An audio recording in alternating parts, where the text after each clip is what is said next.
Olá, meus amigos.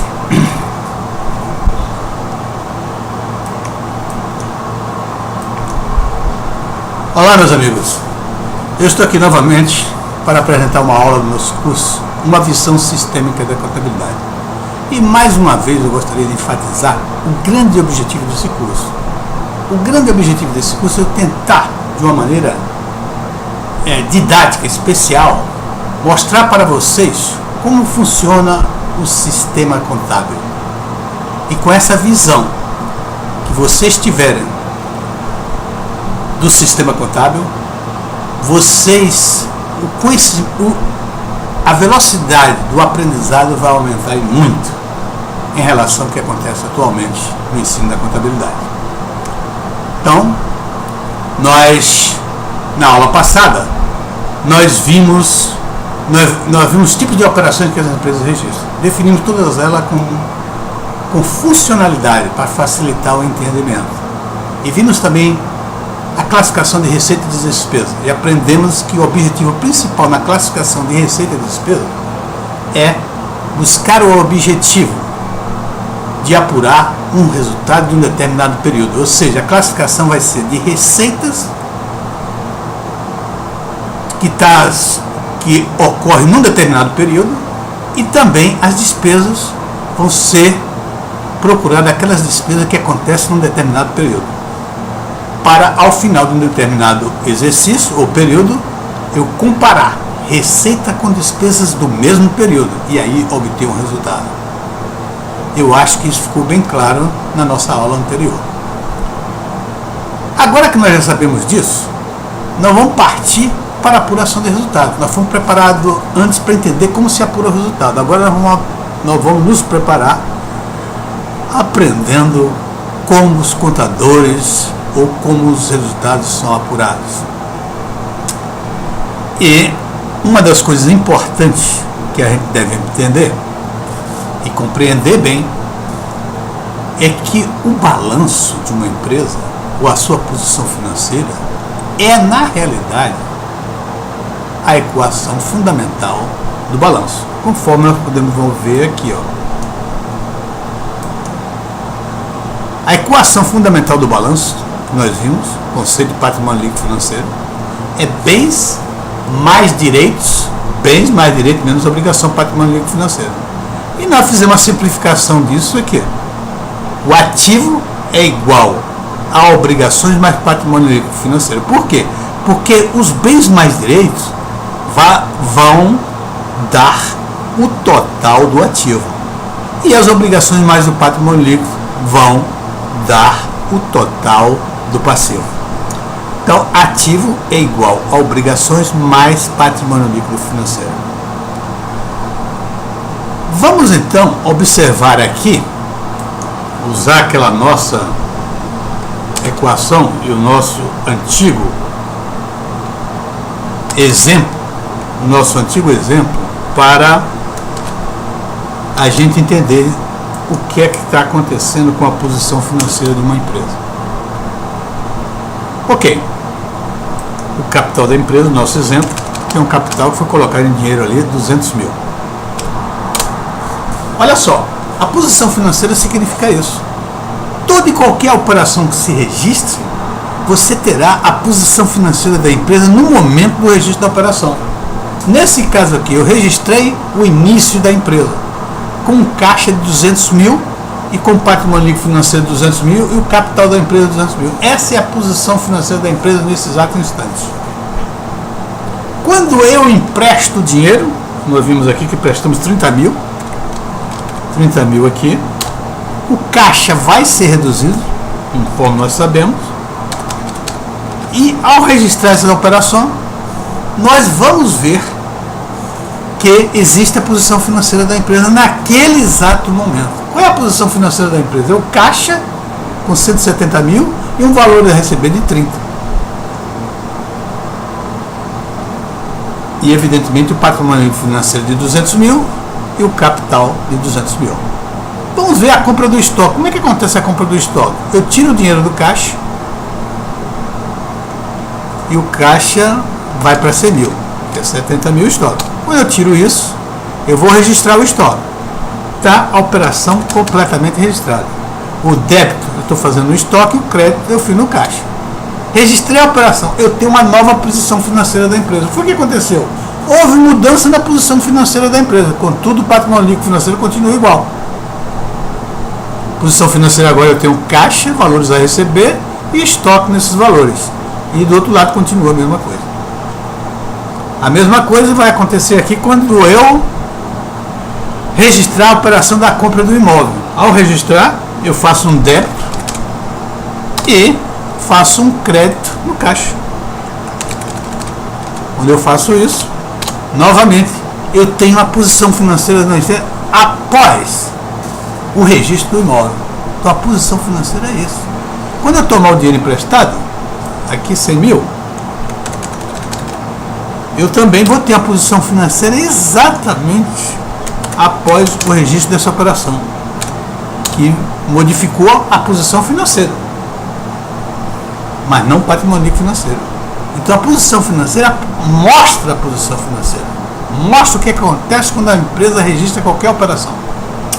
Feito isso, nós vamos agora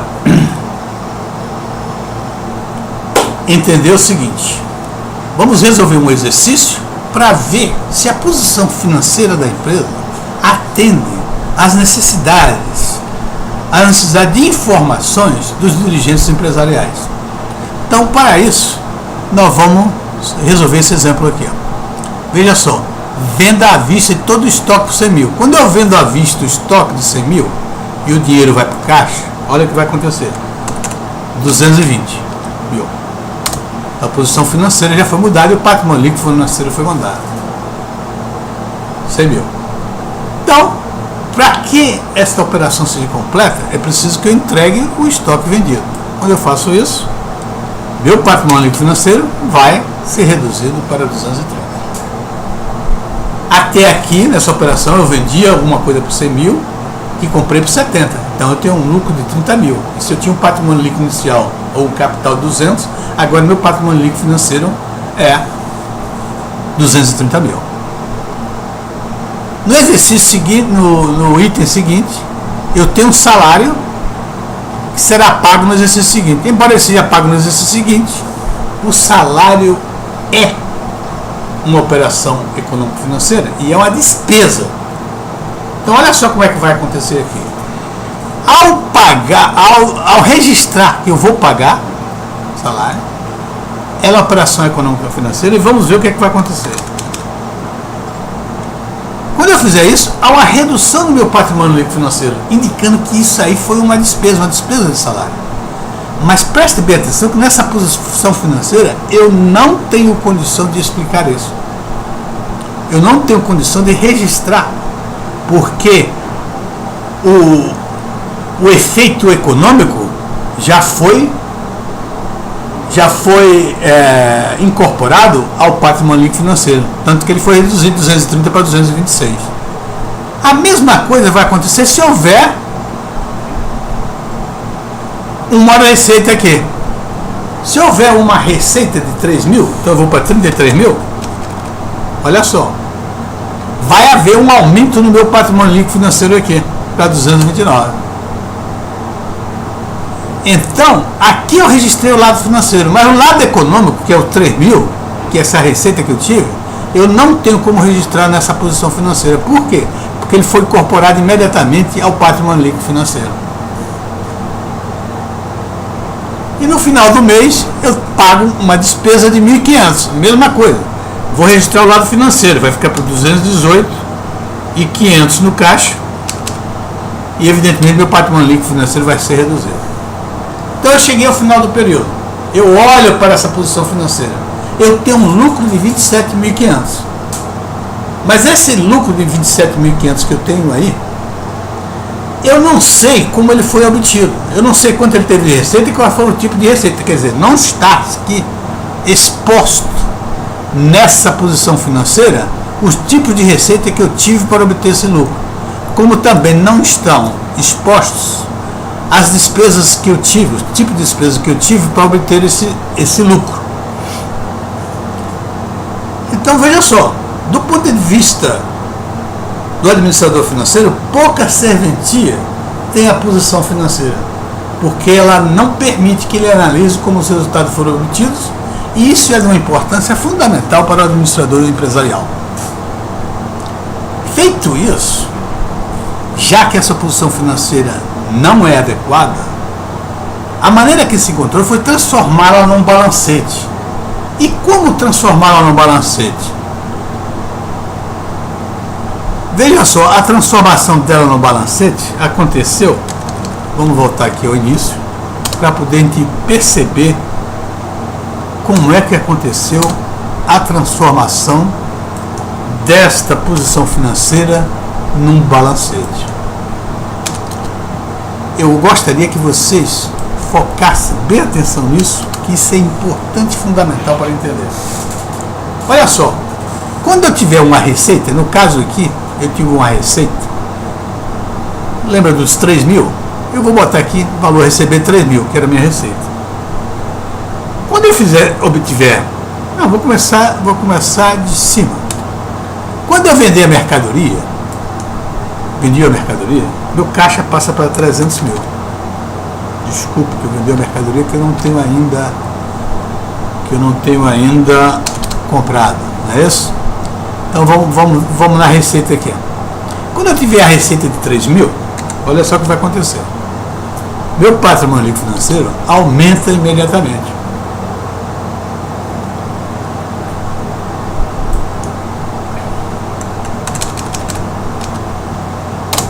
Meu patrimônio líquido financeiro aumenta imediatamente para 203 mil. Preste bem atenção. Eu estou colocando ali o caixa inicial 200 mil, o patrimônio líquido inicial.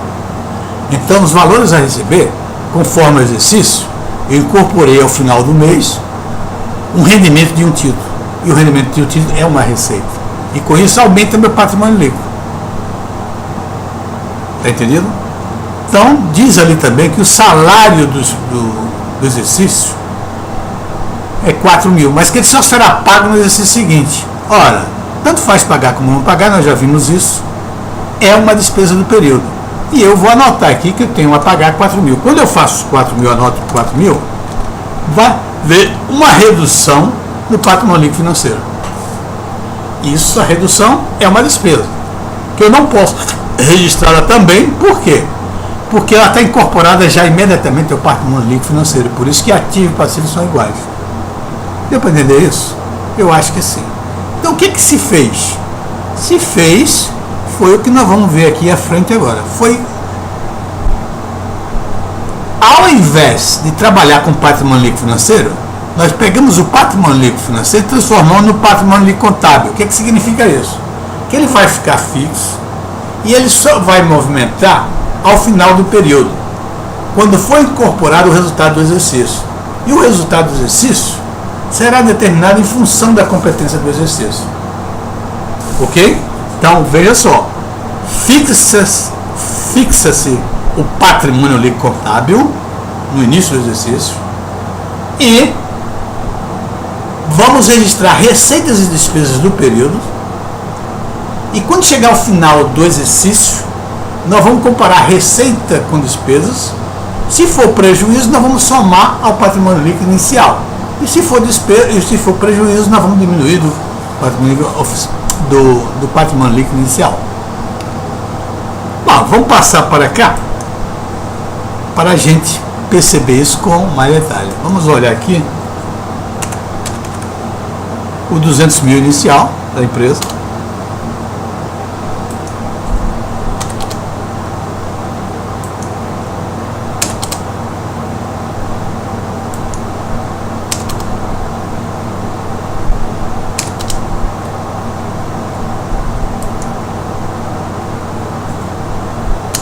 Muito bem. Então, o patrimônio líquido inicial eu peguei e transformei no PLC. Ao invés de PLF, patrimônio líquido financeiro, botei PLC, patrimônio líquido contábil. E ele está fixo. Ele só vai mudar ao final do período quando eu apurar o resultado. E vamos registrar tudo. As operações financeiras não têm importância nenhuma. Quando eu apliquei 30 mil aqui, eu fiz 30 mil aqui e, evidentemente, isso aqui passou para 170 mil. Portanto, até aí tudo bem. O patrimônio líquido financeiro não vai mudar e é igual ao patrimônio líquido contábil. Quando eu compro estoque é a mesma coisa. O estoque aqui comprado e vai reduzir para cá. O patrimônio líquido financeiro será, como nós já vimos, 200 mil, que é igual ao patrimônio líquido contábil. Os imóveis também. Quando eu comprar os imóveis, 80 mil de imóvel, ele não vai alterar o patrimônio líquido financeiro e, portanto, muito menos ainda o patrimônio líquido contábil. Quando eu tomar o dinheiro emprestado, também vai acontecer a mesma coisa. Eu tomo o dinheiro emprestado, meu caixa vai passar para 120 mil, a obrigação passa para 100, e não tinha, passa para 100, e o patrimônio financeiro e contábil é a mesma coisa. Até aí, nada de novo. O problema vai começar a existir quando houver uma operação econômico-financeira. Por exemplo, vamos vender esse estoque por 100 mil. Meu caixa vai para 220. O caixa vai para 220. Quando eu faço isso, vai haver um desequilíbrio. Por quê? Porque foi aumentado 100 mil no ativo e o passivo não acompanha. Por que ele não acompanha? Porque exatamente o patrimônio líquido está fixado. Como eu resolvo esse problema? Eu resolvo da seguinte maneira: se houve aumento no patrimônio líquido financeiro, e obviamente se ele não tivesse fixado aqui, ele seria patrimônio líquido financeiro e ele seria aumentado para 300. Se houve aumento, ao invés dele aumentar diretamente aqui, eu vou dizer que houve esse aumento. Então diga esse aumento, 100 mil. A mesma coisa, quando eu entregar a mercadoria zerar aqui, evidentemente meu patrimônio líquido financeiro desceria, mas está fixo aqui. Como ele está fixo aqui, eu vou entrar com mais despesas, significando que aqui é uma redução. Isso aqui, despesa, é uma redução desse patrimônio líquido aqui, ó. Mas como ele está fixo, deixa ele aí. A gente vai esperar o final do período para resolver tudo isso. No salário vai acontecer isso. O salário aqui de 4 mil, eu vou colocar um salário a pagar de 4 mil. Então vou ficar, minha obrigação agora passa para 104 mil. Quando eu faço isso, evidentemente haveria uma redução no patrimônio líquido, mas ele está fixo. Então o que eu faço para fechar essa equação? Eu coloco em despesa, porque despesa significa uma redução do patrimônio líquido, contábil e financeiro, no caso. Então vai para 74 mil. 74 mil. E aí a equação está fechada. Vem, agora vou registrar o rendimento da comparação de 3 mil. Passa para 33 mil. Evidentemente, com esse registro aqui, aumentaria meu patrimônio líquido financeiro. Mas, como ele está fixo, eu vou dizer que houve um aumento aqui. E digo que minha receita passou para 103 mil. E fazendo isso, está fechado aí. Muito bem. Chegou o final do período. Quando chegar o final do período, eu posso muito bem olhar e ver qual é a diferença entre esse valor e esse valor aqui. Mas eu ainda tenho aqui um valor de 1.500. 1.500 eu diminuo ele para 218.500. 218.500, mais uma vez meu patrimônio líquido vai descer. 218.500. Vai descer. Ora, como ele está fixo, eu vou colocar aqui em despesa. Despesa significa uma redução do patrimônio líquido. Então, 75.500. 75.500. E aí cheguei ao final do período, vou comparar 103 com 75.500, dá quanto? 5 para 10, 5 a 1, 5, 6 para 13, 7 a 1, 7, 8, 26. 26.500 parece. Ok, se é 26.500, vamos olhar aqui. 0.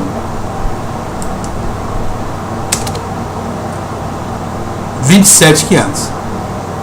Então o resultado fechará aqui. Quando eu botar isso aqui, 227.500.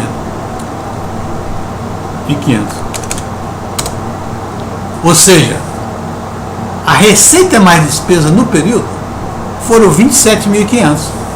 Então, o que eu fiz aqui ao registrar a receita e despesa do período? Eu estava registrando as receitas indicando a receita que aumentaram o patrimônio líquido e registrando as despesas que baixaram o meu patrimônio líquido. E ao final do período eu comparo receita com despesa. No caso aqui, receita foi maior do que a despesa, 27.500. Então eu liquido as operações aqui, as receitas são zero, volta a zero aqui a despesa, e como foi um lucro, ele vai aumentar o patrimônio líquido inicial. Ou seja, ao final do exercício, a empresa está mais rica do que inicialmente, 27.500. É esse o grande objetivo do administrador financeiro. Saber quais foram as receitas e despesas que contribuíram para o seu resultado. Analisá-las, porque ele está interessado no desempenho econômico e financeiro da sua empresa. É este o grande objetivo da apuração de resultado. Meus amigos, muito obrigado pela atenção de vocês. Eu espero que tenha sido clara. Faço votos que vocês ouçam bastante esse vídeo, uma vez, duas vezes, três vezes, se for possível, para ficar bem entendido que isso é fundamental. Isso que eu dei para vocês aí é a base fundamental da apuração de resultados econômicos. E quem quer trabalhar com empresa deve entender de contabilidade, e para entender contabilidade tem que saber como apurar resultado ou entender como eles são apurados. Muito obrigado, e eu voltarei na próxima aula para terminar o capítulo 3 e falarei da segunda parte do capítulo 3, que é a transformação do balanço balancete, que nós já vimos, a apuração periódica dos resultados, que nós vimos ligeiramente, e vamos ver se o balancete resolve o problema de informações da empresa. Evidentemente, todas essas coisas, transformação do balanço no próximo, na segunda parte do balanço, a transformação do balanço em balancete e a apuração periódica do resultado, nós vamos entrar com mais detalhes. E eu acho que clarifica ainda mais a maneira ou o método de apuração de resultados econômicos. Muito obrigado e até a próxima.